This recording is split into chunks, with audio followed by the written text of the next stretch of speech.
لله نحمده ونستعينه ونستغفره ونعوذ بالله من شرور أنفسنا ومن سيئات أعمالنا من يهده الله فلا مضل له ومن يضلل فلا هادي له وأشهد أن لا إله إلا الله وحده لا شريك له وأشهد أن محمدا عبده ورسوله يا أيها الذين آمنوا اتقوا الله حق تقاته ولا تموتن إلا وأنتم مسلمون يا أيها الناس اتقوا ربكم الذي خلقكم من نفس واحدة وخلق منها زوجها وبث منهما رجالا كثيرا ونساء واتقوا الله الذي تساءلون به والأرحام إن الله كان عليكم رقيبا يا أيها الذين آمنوا اتقوا الله وقولوا قولا سديدا يصلح لكم أعمالكم ويغفر لكم ذنوبكم ومن يطع الله ورسوله فقد فاز فوزا عظيما أما بعد فإن خير الحديث كتاب الله وخير الهدي هدي محمد صلى الله عليه وسلم وشر الأمور محدثاتها وكل محدثة بدعة وكل بدعة ضلالة وكل ضلالة في النار. أعوذ بالله من الشيطان الرجيم. بسم الله الرحمن الرحيم. إن إبراهيم كان أمة قانتا لله حنيفا ولم يكن من المشركين شاكرا لأنعمه اجتباه وهداه إلى صراط مستقيم وآتيناه في الدنيا حسنة وإنه في الآخرة لمن الصالحين. ہمارا ذوالحجہ کے مہینے کی ابتدائی تاریخ میں داخل ہو چکے ہیں. اس بات سے ہم بخوبی جانتے ہیں اس بات کو کہ اللہ تبارک و تعالیٰ نے ان دنوں کو ہمارے لیے پاکیزہ عزت اور احترام والا اور اعمال کو ان مہینوں میں اللہ نے اپنی ذات کے لیے زیادہ پسند کرنے والا بنایا ہے. گویا کہ اس مہینے کے شروع کے پہلے عشرے سال کے دیگر ایام کے مقابلے میں زیادہ منقبل اور زیادہ فضیلت رکھتے ہیں. اسی لیے رسول اکرم صلی اللہ علیہ وسلم اور آپ کے صحابہ کرام کا یہ طرز عمل ہوتا کہ وہ اس پہلے عشرے میں عبادات میں خوب محنت کرتے اور خوب اللہ کا تقرب حاصل کرنے کی کوشش کرتے. اور جب یوم النحر کا دن آتا، عید الاضحیٰ کا دن آتا، تو اس دن نماز عید الاضحیٰ ادا کرتے اور پھر اللہ کی توفیق کے مطابق خوب قربانی کیا کرتے تھے.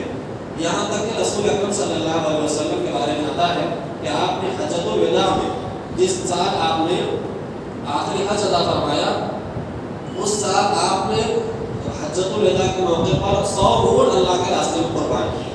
تو یہ قربانی اور اس کے علاوہ حج اور اس کے تمام جو شعائر ہیں، اس کے جو تمام ارکان ہیں، یہ یقیناً بندے کے لیے باعث خیر اور باعث فضیلت والے ہیں، باعث برکت ہے. لہٰذا ہم یہ جانتے ہیں کہ عید الاضحیٰ کا یہ عظیم الشان تہوار یہ صرف ایک رسم نہیں ہے، بلکہ یہ اللہ کے پیغمبر ابراہیم خلیل اللہ حضرت ابراہیم علیہ السلام کی ایک عظیم یادگار کے طور پر بھی ہے کہ جب ہم حج کرتے ہیں، عمرہ کرتے ہیں اور اس میں صفا مروہ کی سعی کرتے ہیں، اللہ کی توحید اور اس کی حمد و ثنا بیان کرتے ہیں، تو ان تمام امور میں آپ دیکھیں گے کہ حضرت ابراہیم علیہ السلام اور ان کے اہل خانہ کی یاد اس میں تازہ ہوتی ہے. تو یہ جو عید الاضحیٰ کا تہوار ہے، یہ اس معنوی اعتبار سے، روحانی اعتبار سے انتہائی عظیم الشان ہے. اور جہاں تک کہ قربانی کا تعلق ہے تو یہ قربانی ایک ایسا عمل ہے جو تمام مذاہب کے ماننے والوں میں کسی نہ کسی شکل میں پایا گیا. ایسے ہی اللہ تبارک و تعالیٰ نے اسے امت مسلمہ کے لیے بھی مشروع قرار دیا. اس کی تاریخ بڑی پرانی ہے. کہ آدم علیہ السلام کے 2 بیٹے تھے. آپ جانتے ہیں، صرف اشارہ کروں کہ ان کی شریعت میں، حضرت آدم کی شریعت میں ایسا تھا، نکاح کا دستور ایسا تھا کہ جب آدم اور حوا سے ایک مرتبہ کے حمل سے لڑکا اور لڑکی پیدا ہوتے اور اس کے بعد دوسرے حمل سے بھی لڑکا اور لڑکی پیدا ہوتے. تو پہلے حمل سے جو لڑکا پیدا ہوا تھا اس کی شادی دوسرے حمل سے پیدا ہونے والی لڑکی سے ہوتی تھی اور دوسرے حمل سے جو لڑکا پیدا ہوا اس کی شادی پہلے حمل سے پیدا ہونے والی لڑکی سے ہوتی تھی. اس طریقے سے اس دنیا کا نظام چلا کرتا تھا. اب جو آدم علیہ السلام کے دو بیٹے ایک حابیل اور ایک قابیل, تو قابیل کے ساتھ جو لڑکی پیدا ہوئی وہ بہت خوبصورت تھی اور حابیل کے ساتھ جو لڑکی پیدا ہوئی وہ خوبصورت نہیں تھی. اب ان کے دستور کے مطابق جو لڑکی حابیل کے ساتھ پیدا ہوئی جو خوبصورت نہیں تھی اس کی شادی قابیل سے ہونا تھی اور جو لڑکی قابیل کے ساتھ پیدا ہوئی ان کے دستور کے مطابق اس کی شادی حابیل سے ہونا تھی جو کہ بڑی خوبصورت تھی. اب ان دونوں میں اختلاف ہو گیا. قابیل نے یہ کہا کہ تمہارے ساتھ جو لڑکی پیدا ہوئی ہے وہ خوبصورت نہیں ہے, جیسا کہ جھگڑا آج ہمارے یہاں بھی ہوتا ہے کہ لڑکیوں کے لیے صرف ہمارے یہاں خوبصورتی معیار ہے, دینداری معیار نہیں ہے. نتیجہ یہ نکل رہا ہے کہ ہمارے سماج اور معاشرے میں نکاح بہت ہو رہے ہیں, ہر روز ہمارے یہاں نکاح ہوتا ہے اور ہر روز برائیاں بڑھتی ہیں. اس کی وجہ یہ ہے کہ ہم نے لڑکیوں کے لیے دینداری کو معیار نہیں بنایا. جب تک ہم دینداری کو معیار نہیں بنائیں گے تب تک کہ ہمارا سماج اور معاشرہ دیندار اور نیک نہیں بن سکتا. لہٰذا لڑکیوں کے انتخاب میں خوبصورتی کی بجائے دینداری کو ترجیح دینا یہ مسلم معاشرے کے آج کی سب سے سخت اور سب سے اہم ضرورت ہے. لڑکیاں بیٹھی ہوئی ہیں, لڑکیوں کی عمر ہو جاتی ہے, شادیاں نہیں ہوتی اس واسطے کہ لڑکا دیکھنے میں چاہے جیسا ہو اس کا اپنا ایک اسٹینڈرڈ ہے, اس کا اپنا ایک معیار ہے اور وہ اس معیار کی لڑکی سے ہی شادی کرنا چاہتا ہے چاہے اس کی عمر کتنی ہی زیادہ ہو جائے. اور یہ معاشرے میں برائی کا سبب بنتی ہے کہ صرف خوبصورت لڑکیوں کا ڈیمانڈ ہے تو خوبصورت لڑکیاں اگر ان کا کردار کیریکٹر صحیح نہیں بھی ہے تو ان کو اچھے گھرانے مل جاتے ہیں, اور خوبصورت لڑکیاں جن کا کردار اچھا ہے اگر وہ نیک اور صالح بھی ہیں تو ان کو اچھا گھرانہ ملنا بہت مشکل ہو جاتا ہے. یہ ہمارے سماج اور معاشرے کی ایک ایسی بیماری ہے کہ اگر اس کا حل تلاش نہیں کیا گیا تو مستقبل میں مزید زنا بڑھتا جائے گا, گھر میں بے چینی اور بے سکونی بڑھتی جائے گی اور کسی بھی طرح سے ہمارے سماج اور معاشرے میں نیکی اور دینداری کا بول بالا نہیں ہوگا. تو حابیل اور قابیل کے درمیان جو جھگڑا ہوا کہ قابیل نے کہا کہ میرے ساتھ جو لڑکی پیدا ہوئی ہے وہ زیادہ خوبصورت ہے لہٰذا میں نکاح اسی سے کروں گا. اب یہ ہوا کہ حابیل نے کہا کہ ایسا تو نہیں ہو سکتا. اب جب اس سے پہلے یہ بات ہوئی کہ اختلاف جب ان کے درمیان ہوا تو یہ بات طے قرار پائی کہ یہ دونوں حابیل اور قابیل یہ دونوں قربانی پیش کریں, جس کی قربانی قبول ہوگی اس کی شادی خوبصورت لڑکی سے کر دی جائے گی. چنانچہ حابیل مویشی پالا کرتا تھا, اس نے ایک اچھا موٹا تازہ بیل لا کر کے اللہ کے راستے میں اس نے اسے قربان کیا. اور قابیل یہ کھیتی وغیرہ کرتا تھا تو جو کھیتی کا چورا وغیرہ نکلتا ہے فصل سوکھ جانے کے بعد گیہوں کی جیسے وہ کیا بولتے ہیں اس کو جس میں گیہوں نکلتا ہے بالیاں, تو اس کا کچھ پوٹلی وغیرہ بنا کے لا کے میدان میں اس کو رکھ دیا اور اس کو اللہ کے راستے میں اس نے پیش کیا. اب دونوں کی قربانی دیکھیے, ہمارے کہتے ہیں نا مری مرغی اللہ کے نام, تو اس کی قربانی ایسے ہی تھی. تو اس نے جب اس پوٹلی کو اللہ کے یہاں پیش کیا اور حابیل نے ایک موٹے تازے جانور کو اللہ کے سامنے پیش کیا تو اللہ نے حابیل کی قربانی قبول فرما لی. اب وہاں قربانی قبول کرنے کی نشانی یہ ہوتی تھی کہ جس سے قربانی قبول ہوتی ایک آگ آتی تھی اور اسے قربانی کو کھا جاتے. چنانچہ اس طریقے سے حابیل کی قربانی قبول ہو گئی اور قابیل کی قربانی رد کر دی گئی. تو اب حابیل کا نکاح جو تھا وہ خوبصورت لڑکی سے ہونا تھا, یہ طے قرار پایا. چنانچہ غصے میں آ کر قابیل نے حابیل کا قتل کر دیا اور یہاں سے سنت قتل بھی جاری ہوئی اور یہیں سے سنت قربانی بھی جاری ہوئی. اور آپ دیکھیں گے کہ وہاں سے لے کے آج تک تمام مذاہب کے اندر کسی نہ کسی شکل میں قربانی موجود ہے, کہیں بلی کی شکل میں ہے, کہیں کسی اور شکل میں. اور مسلمانوں کے یہاں قربانی کا جو ذبیحہ ہے یہ ان کے دو پیغمبر حضرت ابراہیم علیہ السلام اور جناب محمد رسول اللہ صلی اللہ علیہ وسلم, ان کی یہ قربانی انتہائی عظیم الشان یادگار ہے. اب قرآن آپ پڑھیں گے تو یہ دو نبی ایسے ہیں جن کا تذکرہ کر کے اللہ تبارک و تعالیٰ نے امت کے لوگوں کو ان کے اسوہ اور نمونے کی پیروی کرنے کا حکم دیا. جیسا کہ اللہ نے فرمایا فَكَانَتْ لَكُمْ أُسْوَةٌ حَسَنَةٌ فِي إِبْرَاهِيمَ وَالَّذِينَ مَعَهُ کہ تمہارے لیے ابراہیم علیہ السلام اور ان کے ماننے والوں کی زندگی میں بہترین اسوہ اور نمونہ ہے۔ یہی بات اللہ کے رسول کے بارے میں کہی گئی، لَقَدْ كَانَ لَكُمْ فِي رَسُولِ اللَّهِ أُسْوَةٌ حَسَنَةٌ کہ رسول اکرم صلی اللہ علیہ وسلم کی زندگی میں تمہارے لیے بہترین اسوہ اور نمونہ ہے۔ یہ دو نبی ایسے ہیں جن کا نام لے کر اللہ نے کہا ہے کہ ان کی زندگی میں تمہارے لیے بہترین اسوہ اور نمونہ موجود ہے۔ حضرت ابراہیم علیہ السلام کی زندگی کا بہترین اسوہ اور نمونہ ان کی زندگی کی توحید، اللہ کے لیے قربان ہونے کا جذبہ اور وہ تمام اوصاف اور تمام خصائل ہیں جن کی بنیاد پر اللہ تبارک و تعالیٰ نے ابراہیم علیہ السلام کو اپنا برگزیدہ بنا لیا، اپنا پسندیدہ بنایا اور ان کو دنیا اور آخرت میں بہت عظیم الشان اور بہت بڑے انعامات کا اللہ نے ان سے وعدہ کیا۔ ایسا کیوں ہوا؟ اسی بات کو، اسی عنوان کو آج سمجھنے کی ضرورت ہے کہ ابراہیم علیہ السلام کی سنت، آپ کا کردار، آپ کے اوصاف کیا تھے کہ ان اوصاف کو، ان کردار کو آج معاشرے میں اگر ہم اختیار کرتے ہیں تو جیسے ابراہیم علیہ السلام اللہ کے برگزیدہ ہو گئے، توحید کو اپنایا، توحید کے تقاضوں کو پورا کیا، اس راہ میں جو مشکلات آنے والی تھی ان مشکلات پر صبر کیا تو اللہ نے ان کو اپنا برگزیدہ بنا لیا، تو ہم بھی اللہ کے برگزیدہ بن سکتے ہیں۔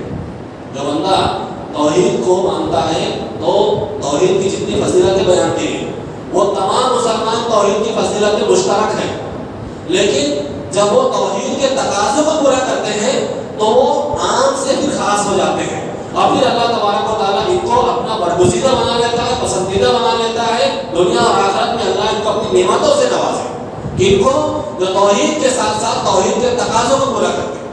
آج ہمارے یہاں سب سے بڑا مسئلہ یہی ہے کہ ہم لوگ توحید کو مانتے ہیں، اس کے تقاضوں کو پورا کرنے میں کوتاہی برتتے ہیں۔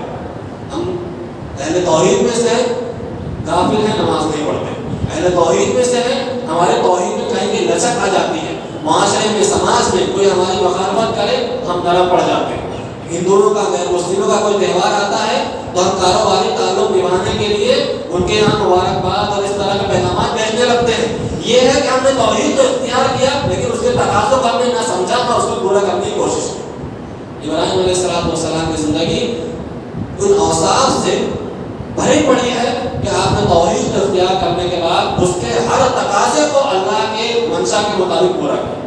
اللہ نے قرآن مجید میں سورہ النحل کے اندر ابراہیم علیہ السلام کا تذکرہ فرمایا کہ ان ابراہیم کان امۃ قانتا للہ حنیفا۔ ابراہیم علیہ السلام ایک اکیلے امت تھے۔ امت کسے کہا جاتا ہے کہ لوگوں کے اجتماع کو بھی امت کہا جاتا ہے، لیکن یہاں امت سے مراد ایسے شخص ہیں جن کو اللہ تعالیٰ نے خیر اور بھلائی عطا فرمائی اور اسے لوگوں کے لیے پیشوا اور لوگوں کے لیے امام بنا دیا کہ بعد میں آنے والے ابراہیم علیہ السلام کی پیروی کریں گے۔ اس طریقے سے ابراہیم علیہ السلام کے اجر و ثواب میں، آپ کی منقبت میں، آپ کی عزت و شرف میں اضافہ ہوگا، اور اس طریقے سے اللہ تعالیٰ مسلسل آپ کی حمد و ثنا کو، تعریف کو لوگوں میں اللہ نے باقی رکھا۔ تو ابراہیم علیہ السلام اکیلے امت تھے، اکیلے اللہ پر ایمان لانے والے تھے، آپ کے ساتھ کوئی بھی ایمان نہیں لایا۔ پھر بعد میں آپ کے اہل خانہ میں سے آپ کی بیوی اور آپ کے بیٹے وغیرہ آپ کے تابع فرمان ہوئے۔ تو یہ ابراہیم علیہ السلام کو اللہ نے اکیلے توحید پرست ہونے کی وجہ سے اللہ نے یہ بتایا کہ ابراہیم علیہ السلام اکیلے امت تھے۔ بتایا چلا کہ اگر دنیا کے تمام لوگ بھی اگر مشرک بن جائے، اگر ایک آدمی بھی اگر توحید پرست ہے تو وہ حق پر مانا جائے گا۔ ہمارے یہاں قلت و کثرت کو لوگوں نے معیار بنا دیا کہ ہماری تعداد زیادہ ہے لہٰذا ہم حق پر ہیں۔ اگر ایسا ہوتا تو ابراہیم علیہ السلام کے بارے میں آپ کیا کہیں گے، جن کے بارے میں اللہ فرماتا ہے کہ وہ اکیلے امت تھے، اکیلے حق پرست آدمی تھے، ان کے پاس ہی صرف توحید تھی۔ مذکور فی الکتاب ابراہیم کا ذکر کتاب میں کر دو۔ ابراہیم علیہ السلام کا ذکر قرآن میں کرنا ان کے عزت و شرف پر دلیل ہے اور اس بات کی علامت ہے کہ اللہ تبارک و تعالیٰ نے ان کی توحید کی بدولت انتہائی پسند فرمایا، انتہائی برگزیدہ کر دیا۔ تو اکیلے امت تھے۔ قرآن کی دوسری جگہ فرمایا کہ وَإِذِ ابْتَلَىٰ إِبْرَاهِيمَ رَبُّهُ بِكَلِمَاتٍ فَأَتَمَّهُنَّ۔ ابراہیم علیہ السلام کو ہم نے چند کلمات کے ذریعے سے، چند باتوں کے ذریعے سے آزمایا تو وہ اس آزمائش میں پورے اترے، آزمائش میں کھڑے اتر کر بتائے۔ جب ابراہیم علیہ السلام نے اللہ کے لیے قربانی پیش کی، صرف اپنے بیٹے کی نہیں بلکہ سماج اور معاشرے میں جو بھی توحید کی راہ میں مشکل آئے اس مشکل کو سہنے کے لیے آپ تیار ہو، اس مشکل کو آپ نے برداشت کیا۔ چھوٹی موٹی بات نہیں ہے۔ آپ نے جب اپنے باپ کو، ابھی آگے اللہ کی تذکرہ آئے گا، اپنے باپ کو جب دعوت توحید دی تو باپ نے کہا کہ بیٹا اگر تو اس طرح کی حرکتیں کرے گا تو میں تجھے زمین میں آدھا دفن کر کے رجم کر دوں گا، قتل کر دوں گا۔ چھوٹی دھمکی تھی۔ کیا ہمارے معاشرے میں آج ایسا کوئی معاملہ آپ کو ملے گا؟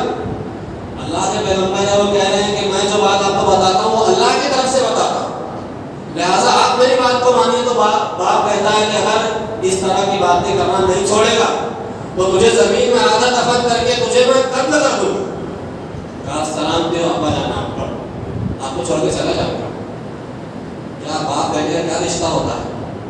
ہم چھوٹی چھوٹی چیزوں سے ڈر جاتے ہیں کہ اگر توحید پر بہت کھل کے بولا جائے تو لوگ ناراض ہو جائیں گے۔ ہم لوگوں کی ناراضی کو زیادہ اہمیت دیتے ہیں۔ ابراہیم علیہ السلام نے اپنے اس باپ کو، باپ اپنے بیٹے کے لیے کس طرح کی سرپرستی کا وہ ہوتا ہے، کیسی چھت ہوتی ہے، باپ کا سایہ کیسا چھت ہوتا ہے آدمی کے لیے، ہم اس کا اندازہ لگا سکتے ہیں۔ لیکن جب توحید کی بات آئے تو باپ کو چھوڑ دیں۔ یہاں جناب رسول اللہ صلی اللہ علیہ وسلم کا کردار میں آپ توحید میں آپ دیکھیں اٹھا کر پورا معاشرہ مخالف ہو گیا۔ ابو طالب چند افراد اللہ کے رسول کے ساتھ تھے، تو ابو طالب نے مشرکین مکہ کے بہت دباؤ ڈالنے پر اللہ کے رسول سے کہا کہ بیٹا اس توحید سے تم باز آ جاؤ، اس دعوت کو تم چھوڑ دو۔ تو کہا چچا جان اگر ایک ہاتھ میں چاند ایک میں سورج بھی لا کر رکھتے تو اس توحید کو میں نہیں چھوڑ سکتا۔ اللہ کے رسول نے کہتے رونے لگے۔ توحید کی بات آئی، سارے نبی نے پورے معاشرے کے مقابلے میں اکیلے کھڑے رہ کر شجاعت اور بہادری کا عظیم الشان کردار پیش کیا، اور اس کردار میں اللہ تبارک و تعالیٰ نے امام بنایا ابراہیم علیہ السلام۔ چھوٹی بات نہیں تھی کہ پوری قوم کے سامنے اکیلے توحید کی دعوت کو لے کر کھڑے ہوئے۔ سب سے زیادہ بہادر اس روئے زمین پر اللہ کے بندوں میں صرف نبی ہی ہو سکتا ہے، اس سے زیادہ شجاعت اور بہادری والا کوئی آدمی پیدا نہیں ہوا۔ ہماری توحید قدم قدم پر لچک مارتی ہے، قدم قدم پر ہمارے قدم ڈگمگانے لگتے ہیں۔ اگر ہم دوسروں کے یہاں جائیں تو ان کی جیسی باتیں کرتے ہیں کہ ٹھیک ہے آپ وہ شرک کر رہے ہیں، ہاں اللہ کے علاوہ دوسروں کے نام کی نظر نیاز دے رہے ہیں، فلاں فلاں آپ کام کر رہے ہیں، اپنی جگہ آپ ہیں، ہم اپنی جگہ ہیں۔ یہ سیکولر مزاج سے شروع ہوتا بن جاتا ہے، کسی کو برا مت بولو، کسی کو چھیڑو مت۔ ابراہیم علیہ السلام دوسروں کو نہ چھیڑتے تو کیا توحید پھیلتی؟ کیا ہم اور آپ مسلمان ہوتے؟ اللہ کے رسول بھی مشرکین مکہ سے کمپرومائز کر لیتے تو کیا ہم اور آپ مسلمان ہوتے؟ نہیں۔ پتہ یہ چلا کہ توحید کی دعوت میں اگر بندہ تھوڑی سی لچک پیدا کرے اس کے ایمان اور اس کے عقیدے میں خلل واقع ہوتا ہے، اس سے مسلمانوں کی توحید ڈگمگاتی ہے۔ ابراہیم علیہ السلام نے ہر موقع پر اپنے آپ کو ثابت قدم رکھا تو اللہ نے ہر موقع پر آپ کی مدد فرمائی۔ آگ میں ڈالا تو اللہ نے وہاں بھی مدد کی۔ یہ پورا معاشرہ مخالف ہے، تو اللہ کا بن کے رہ گیا، اللہ کے رنگ میں رنگ گیا، اللہ تبارک و تعالیٰ کی توحید کو تم نے اپنا لیا، اس کی شریعت کے رنگ میں اپنے آپ کو تم نے رنگ لیا، اللہ تجھے ظاہر نہیں کرے گا، اللہ ہم کو بھی ظاہر نہیں کرے گا۔ یہ جو آج کل ہندوستان میں ماحول بنا ہوا ہے، ایسے ماحول میں مسلمانوں کو ضرورت ہے کہ سنت ابراہیمی کو، سیرت ابراہیم کو اپنے لیے مشعل راہ بنا۔ کیا ان کے اوصاف تھے؟ کہ قانتا للہ حنیفا، وہ اللہ کے لیے حنیف تھے، قنوت اختیار کرنے والے۔ قنوت کسے کہتے ہیں؟ تو قانت ایسے شخص کو کہتے ہیں جو اللہ کا مطیع اور فرما بردار ہو، توحید میں، عبادات میں، اللہ کی طرف رجوع کرنے میں، اللہ کی محبت میں، اللہ کا بھروسہ کرنے میں، ہر اعتبار سے وہ اللہ تبارک و تعالیٰ کی طرف رجوع کرنے والا ہو تو وہ قانت سے معلوم ہے۔ اور قرآن مجید میں کہا گیا ہے کہ قانت وہ شخص ہے جو رات اور دن کو لمبی لمبی نمازیں پڑھتا ہے اور اللہ سے ڈرتا ہے اور آخرت کی امید رکھتا ہے۔